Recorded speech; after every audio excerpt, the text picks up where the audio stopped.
So today I'm playing cards before the first turn, setting up a little combo to power us to turn 4 wins, blowing away your opponents with every creature we draw.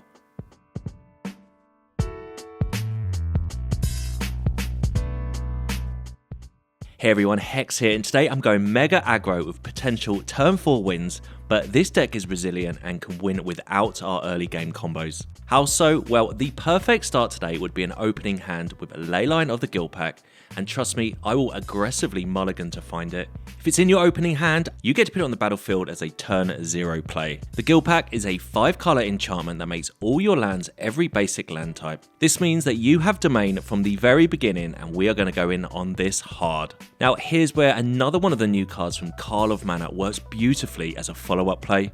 Case of the Shattered Pact is a 2-drop case that, when it ETBs, lets you search your library for a basic land and put it in your hand. This case then solves when you have 5 colours among permanents you control. This is spicy as it triggers from your Leyline's colour identity, meaning that from the very next turn, at the beginning of combat, a target creature you control will gain Flying, Double Strike and Vigilant until end of turn. Well, what better way to follow up on your next turn than with a hasty creature or two to grab all those abilities your opponent is then going to have to deal with, and we've got a bunch today.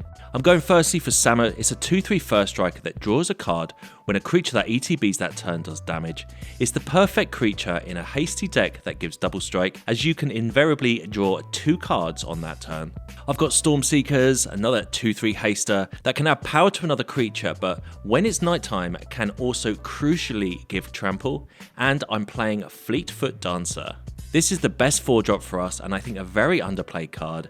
It's a 4/4 trampling, life-linking, hasty elf that hits very hard, especially when your case is targeting it. I'm playing Ginger Brew, great little threats that are pretty evasive, but in a pinch can gain some life, and they enable your Samut pretty well. And I've also got Nishoba Brawler. Now this cat doesn't have haste, but it does have trample, and its power is equal to your domain. It can be given haste with your Stormseekers, and is a very big 2-drop creature in our deck. Now here's 3 cards that hold the deck together. Firstly, Gaea's Might.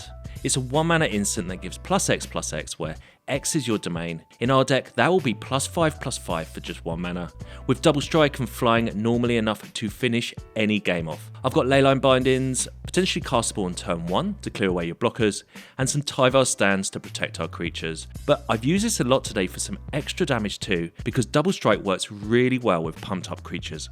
Today I've got 25 lands, all colours, lots of surveilling, with the Sokenzan tokens also pretty hasty threats too, and that's the deck. So I've got 2 versions of this deck, this one and a mono green version with bigger creatures, but they don't have haste and are pretty susceptible to removal. In best of 1 though, I found this one was king. I learned that you have to decide very early on in your game if you're going to be super aggressive or slow roll your plan, depending on what you're playing against. Once I realised this, my win rate shot way up, and don't forget, don't be afraid to mulligan to your nut draw. I really want to hear your thoughts on this deck though. What domain strategies do you use? Whilst you're doing that, don't forget to subscribe if you haven't, then smash that like button. Your support for this channel is fantastic, and I'll catch you again in the next video. Alright, forgot to hit record, but these things happen. I did keep my opening hand because we have a Leyline in it, and the Case of the Shattered Pact, so this is a very good start from us. The Guildpact here is also going to enable a turn 2 binding if we want it, so we could have also played an untapped land to have a turn 1 bind in there. This is my first game with this deck, and instantly draw our best opening hand with the Leyline and the Case. So now every hasty creature we play is going to get Flying, Double Strike and Vigilance. See, unless the opponent wants to kill it, but there's a Stormseeker, so we'll definitely be playing that one, and this is going to be 6 damage to our opponent. That is a lot of damage already. Next turn, if they kill this, we have the Dancer, which will be 8 damage to our opponent, and 8 life back for us, so pretty decent position here. They just passed the turn. Okay, well, if they have removal, they could regret that, because our Stormseeker now is going to get +2 power from its own ability, so this is attacking for 10. But what is in our hand? We have Tyvar stand, and yep, there's Hero's Downfall. We can just Tyvar stand here for 2, and this is going to be 14 damage, a turn 4 win in my first game. Is it this easy? I don't know. I'm sure we're going to find harder games though.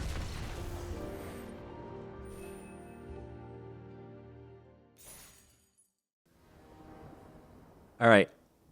On the play, and no Leyline of the Guildpact, but I kind of like our hand. The Samut and the 2 Ginger Brutes. It's pretty nice. We'll leave the Stormseeker on top and see how this one goes. So it looks like we are going to be on a different game plan here. It's going to be slow rolled, I think. We'll play a Ginger Brute, and I'm absolutely going to attack because I'm not blocking with it. And it being tapped might prompt the opponent not to want to kill it if they're playing mono red. But they are playing Gruul, so they still might have a play with fire to deal with our Brute. But I think they're less inclined to do that if we've got a tapped creature. They play a Questing Druid instead, and there is our Leyline of the Guildpact. A couple of turns too late, but maybe something to work towards. We'll play the Samut here, though, and we can attack with both. There's no way they're going to block the Druid. Block with the Druid. Samut gets in, though, and we draw a card. Case of the Shattered Pact. All right, so combo assembled, but it's in our hand. Not great. We're up against an aggressive deck here, so I'm not really holding out too much hope here, as the opponent is going to get in there for a whole ton of damage here. We can block one of the Swift Spears, take 5. We go down to 12. Okay, so we are definitely on the defense here as we find a land. Like, can we afford to play the Leyline? Take a turn off? I don't think we can. I think we need to get some creatures down. Let's play the Stormseeker and the Ginger Brute. And yeah, I'm still going to attack with the 2 creatures here. Put the opponent down to 10. Draw 2 cards. I just don't know if we could have got away with just playing the Leyline that turn and kind of done nothing. Drawing a couple of cards, getting some more power on the board for next turn. Because they can't go too crazy here, because we can just kill them on the crackback. They are just getting in there with the Druid. This is a 4/4. I think I'm going to block with the Brute. Save 4 damage. Although I lose my creature, I think that's better. Tyvar stand, okay. Alright, well, maybe we'll try and set ourselves up for a Leyline over the next couple of turns. We'll play our Case of the Shattered Pact. And we'll find a land. I think we should have held back the forest, found, yeah, the island, played the island to play this Brawler, and it would be a 5/3 now, as opposed to being a 4/3. I don't think it matters too much. Do we attack here? Give the opponent the option to kill our creature? I think I do. We still draw a card from the Samut, but taking the opponent down to 5 is pretty nice. They do block with the Scamp. I was expecting maybe a Monstrous Rage here, so let's see. Scamp just dies. They're going to do 2 damage to something. They're going to take care of my cat or my Ginger Brute. Well, they've gone for the Brawler. Well, we'll just use Tyvar stand here. It's not doing much in our hand anyway. Save our creature. And we have a Fleetfoot Dancer. Alright, well that has Vigilance. So that is going to be a nice card for us to attack with. And opponent with a Feldon. So against a deck like this, I'm pretty proud that we're still on 12. I'm glad we blocked earlier with the Ginger Brute. They do get in there with Feldon. Well, we're just going to take that. Another Leyline here. Okay, well, I don't think we're dying. Unless they've got some crazy play. So let's drop the Leyline. This is going to solve. So it's going to solve in our end step. So next turn, one of our creatures is going to get Flying, Vigilance, and Double Strike. And we should have the Fleetfoot Dancer to do that. It's going to have Lifelink as well. So yeah, we're presenting lethal next turn. In fact, we're pretty much presenting lethal with what's on the board now. So they need to kill us this turn or deal with our Case. And let's break out one of the newer cards to look at the top 6 of your library, reveal a creature from amongst them and put it onto the battlefield, and it gains haste until end of turn, or it goes into your hand. It is a Scamp, and I don't think this is going to be enough. Got to be a little bit careful of the Scamp if they have like a Monstrous Rage. Doesn't look like they do though, and they get in there with Feldon, which doesn't block anyway. So yeah, not blocking this. And we'll just go to our turn, and we should have lethal here. And yeah, this has been a pretty nice game against a much more aggressive deck than ours, but we've been able to slow roll this, actually cast our Leyline, and this is 10 damage, I guess, in the air. And opponent's going to die. Draw some cards, and we're going to go all the way back up to 18 life. Yep, that was a pretty nice game.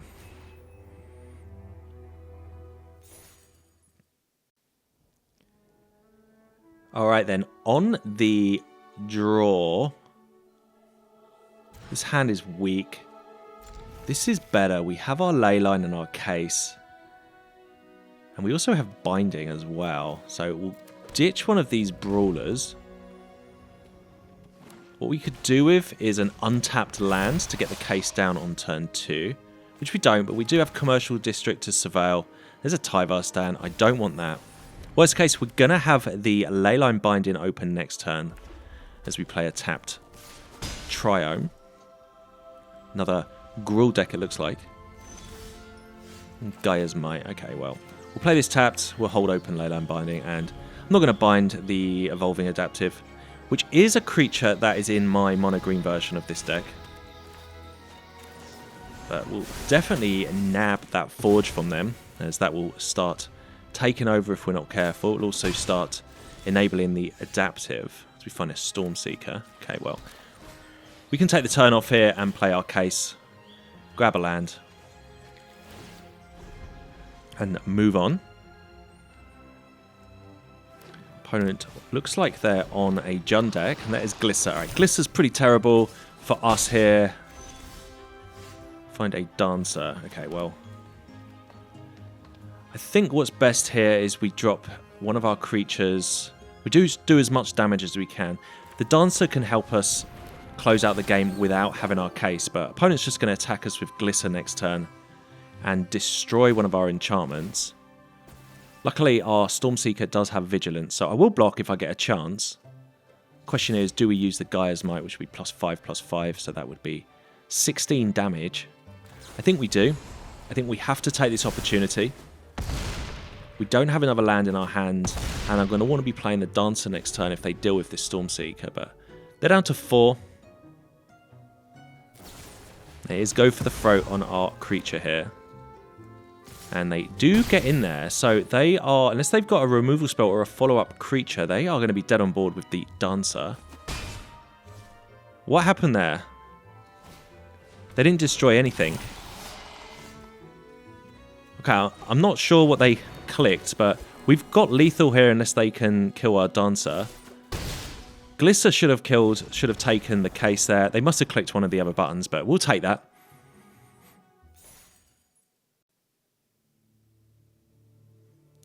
Alright, on the draw.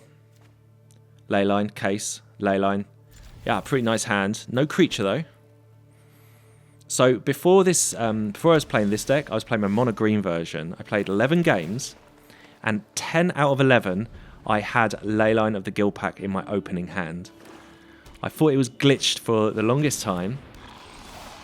I was very, very lucky. Not quite so lucky in this particular instance, but it is nice when you do finally get it in your opening hand, as we are already enabling a turn 3 Stormseeker with double strike and flying and all sorts. Opponent is on Orzhov though, so they could well find a way to deal with our enchantments here. But I'm just going to slow it up a little bit. We don't have to rush here. I guess with the Case of the Shattered Pact, when it ETBs, you could always look for land in case the different color lands in case the Leyline is destroyed. But it doesn't really matter too much because our Case is already been solved. We will bind their Lord Skitter though. I don't want them to gain too much life. We'll also take care of this wedding announcement. So they are defenses down, so we're going to get a big attack in here. Question is, do we play the Brawler? But we go for the Stormseeker because it can attack immediately. And I think it's probably best to... I guess we can't kill them straight up now, so let's just attack them for 6. Might have wanted to play the Gaea's Might, but they've gained a bit of life, so we will wait. Infernal Grasp to destroy our Stormseeker. That's fine. They lose 2 life to do that, and they get in there. Alright, so pretty much every creature we draw, except for the Brawlers, is going to be very close to lethal. Fortunately, we just find a Case. It's unfortunate because I don't think they realise how close they were to dying. We'll play a Brawler, though. It is a 5/3. Still a card they need to deal with. I guess we'll just play this other Case in case they destroy our first one. And this time, we will grab some colours to make sure that we've got all the colours. Ah, they scoop it up anyway. Maybe they didn't have removal there. Alright then, on the play. This hand is awful. 2 Leylines, 3 Ginger Brutes. This one, not quite so bad. So we have our enchantment, so we have a turn 0 play. We'll put a Triome to the bottom. This isn't the greatest start we've ever had. Okay, well, there is a Leyline on top. In fact, this is an awful start for us. Hopeless Nightmare. Okay, it's going to make us discard. So we're already on the mulligan. They're making us discard. Our draws have been bad. That's a Gaea's Might. Tyvar stand on top as well. So we seem to be drawing in duplicates here, but none of our creatures. Zenith Chronicler. Okay. We draw a Leyline of the Guildpact. Okay, this is one of our worst starts we've had. Probably the worst start we've had. We're not doing anything, and you know that they're just packing a hand of removal there, as it looks like they're in mono black. So if these Gaea's Mights were Tyvar stands, it would be different, but we just don't have any creatures anyway, so I guess we need a Case. There's 2 creatures, but still can't even cast them. If we had a Case on the battlefield, I think this would be different, but we'll play the Sokenzan as a land, so that if we draw our 4-drop Haster, at least we can get some life out of it. Opponent cashes in their Hopeless Nightmare to scry 2. And 1 to the top and 1 to the bottom. If they could see our hands, I'm sure they wouldn't be particularly worried. And they get in there with this Chronicler. Okay, well there's a creature. Fortunately it is our non-haster. And there is no way this survives, is there? I mean, if it does survive, we may have lethal. Or very close to lethal. Evasion of Innistrad, -13, -13. Right. Yeah, we could have done 15 damage with the 2 Gaea's Mights. That's 10 instant speed damage in our hand, but they destroy a creature anyway, so looks like they're probably a discard deck. Does help when we mulliganed. We will discard this Guildpact. And yeah, I guess they just need to keep jamming. Okay, there's Lily. Gonna make us discard even more cards. So this is a very bad representation of how our deck goes. Our start was just too slow, I think. And a Binding, okay, I mean that's not even that great. Normally that would be a good card. A 1-mana Leyline Binding. We have to deal with Lily. Can't have them making us discard more cards. But they're just going to keep jamming, I guess, with their 3/1 here. I don't know how we're going to get out of this. We need our Case into a lifelinker. It's Shelly. And we just draw a land. Alright, those have got to be some of the worst draws I've ever had. And finally we get a creature. Way too late. Hopefully the opponent forgets to attack. No. Of course they don't. And yeah, we will take that loss. And I'm definitely just going to move on to the next game as quick as possible there. Okay then, on the draw, we have our combo assembled. We even have a untapped turn 2 land, so that's good to see. The Case can find another land for Samut, but we find Sokenzan anyway. So yeah, a very good start from us here as opponent plays Plains, and assemble the players. Going to be casting creatures from the top of their deck. So looks like we're up against the mono-white creature heavy deck. Yeah, we'll find a different color land. I think as I've I've been playing this game more, playing this deck more. I've realised it's more and more important to ensure you hit your lands. When I was playing the mono green version, you're just always looking for a forest. Seal from Existence is going to take care of our Guildpact, unfortunately. Sure, well, let's just get aggro with Samut. We still solved our case, so they might have wanted to take our case there. I mean, we've got 2 in our hand. They don't know that, but we're still attacking for mega damage. You saw how good Samut there with double strike is. So we find a binding.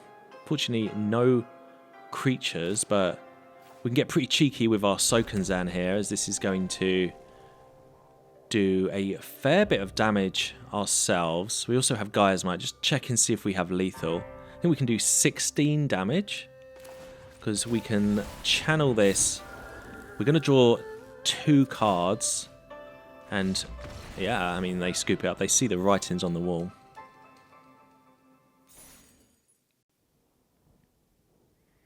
Okay, on the play. No Guildpact.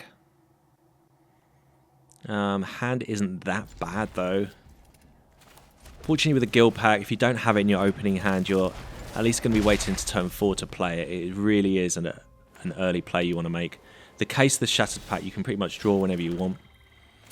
But let's just get in there with the Ginger Brute. They're on a clock, an 18-turn clock now.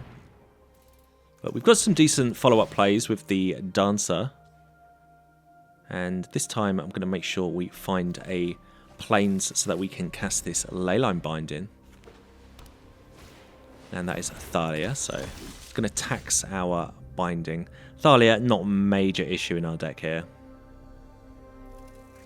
Now, we're not blocking with a Brute, so probably we'll be attacking with that. So I guess we just play the Portico here. It's a proving ground on the top. I don't really like getting rid of lands too much, but I think I'm looking for our Guildpact. We've got to turn 4, so going to want to be casting that over the next few turns. As Gwenna, or we can bind that if we need to. Opponent gets in there with Thalia. Sure. Untap land. So I could bind the Gwenna, but what are we doing then? Just attacking for 1? I think that's quite a weak play. So let's drop this Dancer, attack our opponent here with the Dancer, and then this is obviously a 4/4 lifelinker. So more pressure for them. We can always bind whatever big threat they play with Gwenna, like a Valkyrie here. So this is a lifelinker that we need to be very aware of. So I'm really glad we held back on the binding, because they would have cast this next turn anyway, I would presume. The Brawler, not particularly great for us in this game, as we don't have a Stormseeker. We don't have Samut either. We'll keep the Dancer on top. Yeah, we can just bind their Angel here, attack our opponent for 5, gain 4 life back. They go down to 8. And they need to deal with our 4/4 here. They certainly can't attack. There's a Brutal Cathar. Okay, it's a decent way to deal with our 4/4. But it is just a 2/2, so if they attack with both, which they do, we go down to 20, and we know what we're following up with next play. We've got another 4/4. And I guess we can also attack with the Ginger Brute, as the life we're gaining back is invaluable here. There's a Tyvar stand. Tyvar stand is going to be very close to lethal with the Ginger Brute. So yeah, we'll just attack with both. We'll make the Ginger Brute unblockable. And they take it. They go down to 3. So a big turn for them. So we have lethal with the Ginger Brute. I want them to tap out though. Ossification here. Takes care of our 4/4. They've still got 2 mana open though. Okay. And they get in there. Alright, so we have lethal with the Tyvar stand. We'll go to attacks. We'll see if they make a move. Thalia's out. It is taxing any spells, but they might have a 1 mana spell that exiles target attacking creature, and I really don't want that to be the case. So let's go to damage. Alright, it doesn't look like they've got anything. Maybe that was a bit passive there. I didn't want to Tyvar stand and then destroy my Ginger Brute in response. And unless they've drawn a way to deal with it. Alright, they've played Danitha. So although this is a life linker, they've tapped themselves out. So I know that we can attack with the Ginger Brute and win the game here. So yeah, we could have won last turn, but they had cards in hand. They have mana open. I think it was the right thing to do. We can certainly make our Ginger Brute unblockable here. And we'll just pump it up. And attack down our opponent. Make sure we don't attack with our cat. Otherwise they will block with their lifelinker. And yep, opponent scoops it up.